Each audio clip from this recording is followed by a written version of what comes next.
Hey everybody, Gladys back here once again, and we're here to take a closer look at Bandar Desert. This is another map from the Armored Kill Pack, and it's got an interesting dynamic to it. First off, I want to get to the objectives A through D. Now these are all clumped pretty close. Alpha, Bravo, and Charlie are on like a half-moon type of arc, and then Delta is separated by a short bridge. So you've got a grouping of 3, and then 1, and then further on from Delta, you've got Echo. It's completely segregated from all the other objectives. But the feel of these, at least Alpha, Bravo, and Charlie, they feel very close to the Back to Karkan pack, like those maps, like the Urban Warfare. It feels similar to me, more closer to that than the vanilla maps. It feels more similar to those, just because of the Urban Warfare. Like, I don't know exactly what it is about them, but that's what it reminds me of when I'm playing. And then Echo, like I said, it's completely segregated. That is the gunship spawn, so there's going to be a lot of action going on at Delta. And I think being segregated from the rest of those was a smart option, because if you've got too many too close, it's just going to be a total clusterfuck. It's going to be a nightmare. In between Echo and Delta, you've got this no man's land, this 200 or 300 meter span of just desert and dust and despair. Like, this is where dreams go to die. This desert area between Delta and Echo.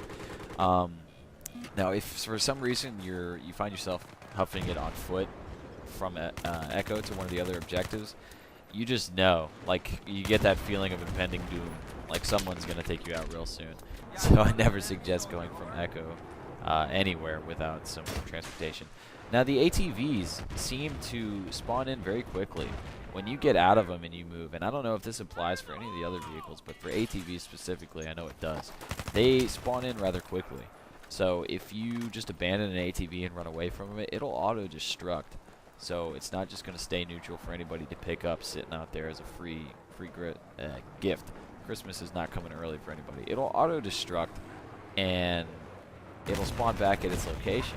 So what we've got here is lots of options available for quick transportation. Each objective, I think, has a ATV, at least one. I think Delta might even have 2, but I'm not positive. Now, I want to talk about the gunship. So it's real finicky because, you know, obviously saying something is overpowered or underpowered this early to its release is it's shaky ground. You know, like, I don't want to cry foul and say that it's underpowered or overpowered right off the bat like that, but from my experience so far, it feels way too vulnerable. And the reason why is anti-air, man. Like, if you've got a jet tailing you or if you've got choppers attacking you, you feel totally helpless. And my solution to this, and I think this is the route that DICE should have taken, is for each of those seats, like in the bottom of the right corner, if you're looking now, I'm in the top seat. That's that main heavy cannon.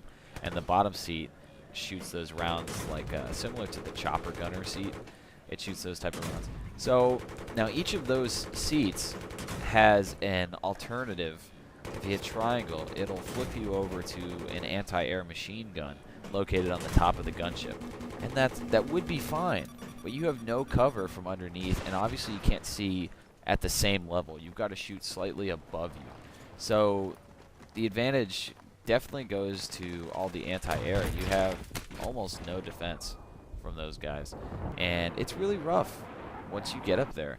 It's really disheartening because you can't do anything, you know. And I know that people would say that, oh, if you change something, it's going to make it overpowered or whatever. But my solution is this: leave everything else the way that it is. Don't change the damage or the flares or anything like that. And oh, that's another thing I wanted to point out before I get away from it. Both of these seats in the gunship have the ability to use flares. If you guys hit L2, that'll drop out a huge string of really pretty fireworks and hopefully distract from missiles. So back on topic here. What I want to do is I want to leave everything the same, except take out the option for those 2 seats to have that alternative fire, to go to those machine gun turrets for anti-air defense. The reason being, I want a 3rd seat to get in there. And I want that third seat to be purely air defense. But, and here's the kicker, this is what I want changed, and I think this would really balance it out against air. I want a turret on top, so you can see everything obviously above you, and you can defend from air attacks from above. But I want a anti-air machine gun on the bottom, so you can attack from all sides. Now obviously it's not flawless, because if you're on one, you can't defend against the other, so you're still very vulnerable to air. And it seems like your health really, really flies, like, pun intended, because you're in the air. It really, really goes fast if you're being attacked. By 1 or 2 jets, they can take you out in a matter of seconds.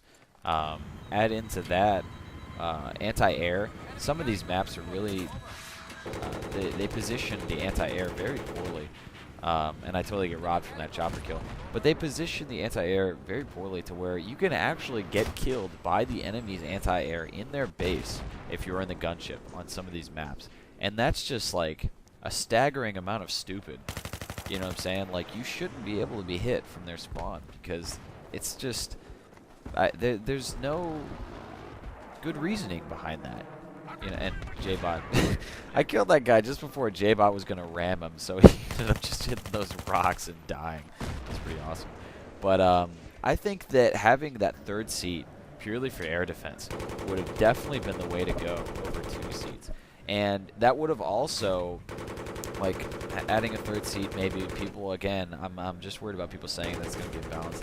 That would take away one more player. And on PS3 and Xbox 360, we're talking about a 12-on-12. So that would put three guys up in that gunship.